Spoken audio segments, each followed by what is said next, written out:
More than 160 million Americans, Mr. Secretary, as you know, are invested in the market. Many of them have spent their lives saving for their retirement. What is your message to Americans who want to retire right now and who've just seen their lifetime savings drop significantly?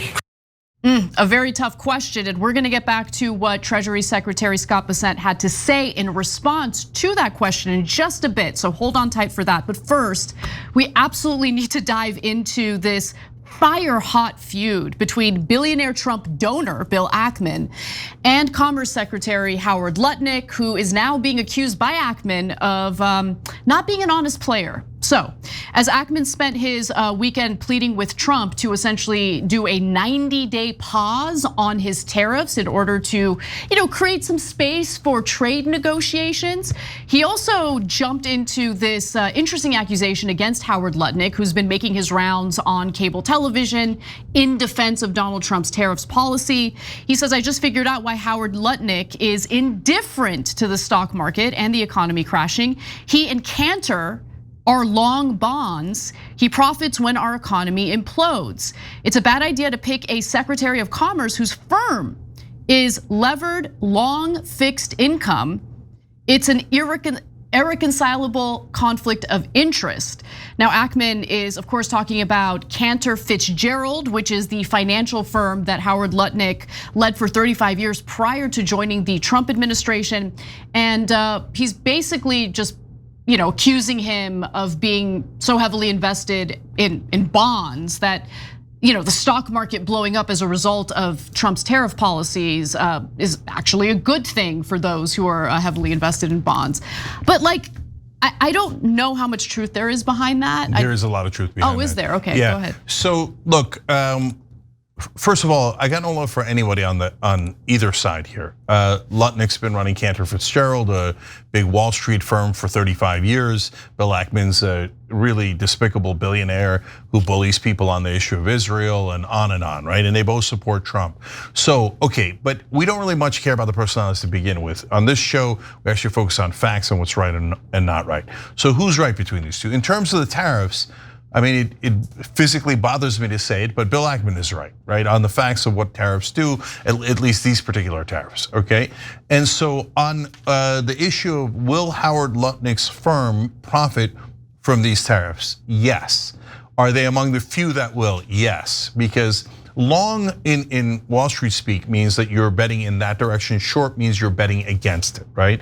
So if you're long on what Cantor Fitzgerald's long on bonds, when the markets go down, bonds go up because people take their money out of the markets, which is a little bit riskier, and they put it into something safer, bonds, so the value of bonds go up. So if his firm was heavy into bonds, long on bonds, then they're gonna make out like bandits. Now, this is a little bit of speculation on my part, but I didn't know that until Ackman pointed it out. And I did wonder, Lutnick, I swear to you, you take it at face, for whatever it's worth, because I didn't even say it on air before.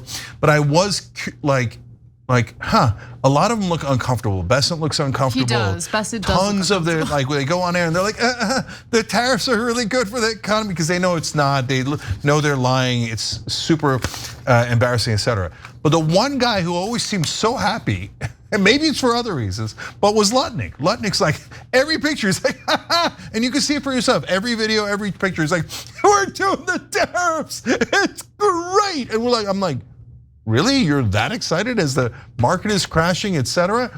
And this would explain why he's excited.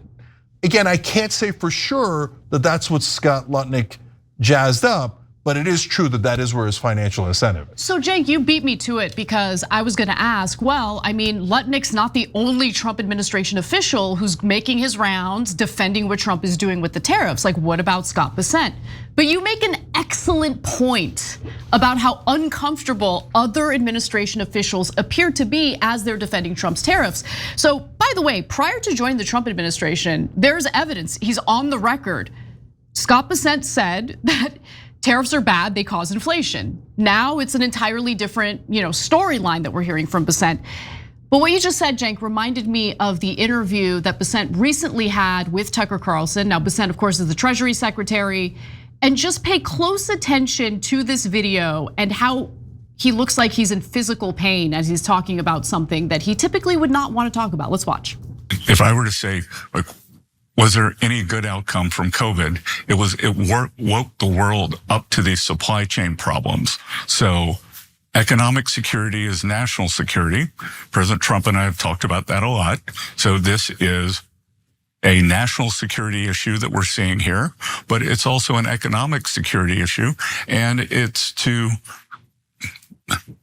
I don't want to say redistribute, but it is to give working Americans real wage gains and enhance their lives. I don't want to say redistribute. Like, that was so good. Let's just distill that moment. Let's go to the last video here, B5. It's to, I don't want to say redistribute. That's so good. Yeah, so Bessent's got a couple problems. One, he's a giant Wall Street banker, so he doesn't want to redistribute to the average working guy. So he's like, oh, like it makes him physically ill to think of that. Okay, but in this case, the bigger problem is that's not gonna do that anyway. If it was gonna do that, then I'd be happy, right? But so he knows that these tariffs aren't gonna work in any way, shape, or form. He's too smart not to know that, right? So look, he's deeply uncomfortable. Here, we'll throw this on the record. Scott Bessent, not long for this administration. It's April 7th today. Let's see how long he lasts. Okay. Interesting. Okay. Yeah, so he's too rational for this, and it's obvious that it's making him deeply uncomfortable. So, we can disagree with him on other policies, but it's obvious that he didn't sign up for this. And that's the problem with people that go into the Trump administration or that support him, like Bill Ackman, right? Or maybe even Elon Musk, as we're gonna get to a little bit later in the show. So they never realize how irrational it is. So they always assume like, yeah, but he's got to have some strategy behind the scenes. I mean, he won the presidency twice. He's got to be a genius. It's got to be, I mean, not a genius, strategic in a way that I can't see from the outside. They get inside and they're like, whoa, it's way worse than from the outside. I thought it was gonna be better. The guy never does any homework and has no rational strategy, has no idea what he's talking about. So professionals like Bessent are gonna be the first to go. Okay, so now, one seemingly random thing that gets to two of the themes here though. Tucker Carlson today randomly, or it seemed random to me, but I get why he's doing it, said, hey, we better not attack Iran right now. We're in this tariff mess, and this would be the very worst time to attack them, which made me go, wait, does he know something I don't know? Did Netanyahu go to the White House, not on tariffs mainly, but to get America to attack Iran? Because Tucker has way more inside information than we do on this. So, whoa, watch out, okay? But notice, here's Ackman breaking against Trump for the tariffs. There's Tucker Carlson warning Trump, you better not attack Iran. There is a ton of disagreement here in right-wing circles. Now, I want to get to what I promised. How exactly did that question about retirement get answered? So let's get to that video. Let's look at video 3. What is your message to Americans who want to retire right now and who've just seen their lifetime savings drop significantly? Well, Kristen, I think that's a false narrative. Americans who want to retire right now, the Americans who have put away for years in their savings accounts, I think they don't look at the day-to-day fluctuations of what's happening. And in fact, most Americans don't have everything in the market. Most Americans in a 401k have what's called a 60-40 account. That is 60 of 40 accounts. They are down 5 or 6% on the year. People have a long-term view. They have a program. That the reason the stock market is considered a good investment is because it's a long-term investment. If you look day to day, week to week, it's very risky. Over the long term, it's a good investment. I'm gonna leave Cenk to directly respond to what Bessent said in that video, but I'm gonna use this as an opportunity to say, this is why Social Security is lit. Because it is not tied to the risk of the stock market, okay? It is money that you can look forward to getting in your retirement years. You've paid into the system, and it's just a fixed amount that you are entitled to, and it has nothing to do with the stock market. We must protect Social Security at any and all costs. Cenk, take it away. Yeah, Dave Portnoy actually made a good point about this particular comment by Bessent. He's like, yeah, you're saying that people who are about to retire aren't going to panic over this huge drop in the stock market and hence their holdings. He's like, brother, if you're as wealthy as Bessent is, you might not panic. And by the way, or Portnoy, right? And he says it, and he's very frank about it. Said, I lost 20 million, that's 10 to 15% of my wealth. I'm okay overall, right? I hate it, but I'm okay overall. He's like, the real problem is people who are about to retire, and they're not gonna be okay overall.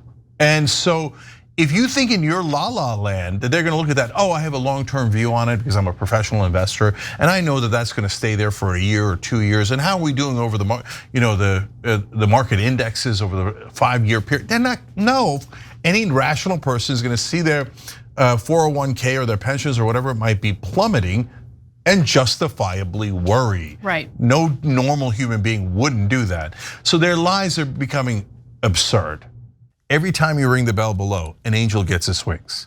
Totally not true, but it does keep you updated on our live shows.